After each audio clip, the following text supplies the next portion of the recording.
Welcome to our tutorial on how to add a subtask in Gmail on your PC. In this video, we will guide you through the simple steps to help you organize your tasks effectively using Gmail's built-in task management feature. Let's dive right in. Step 1. Open Gmail on your PC by launching it from your browser or desktop shortcut. Step 2. On the right side of the Gmail interface, locate and click on the Tasks option. This will open the Tasks sidebar.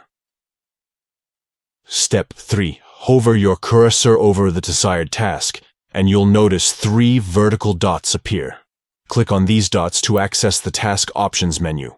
Step 4.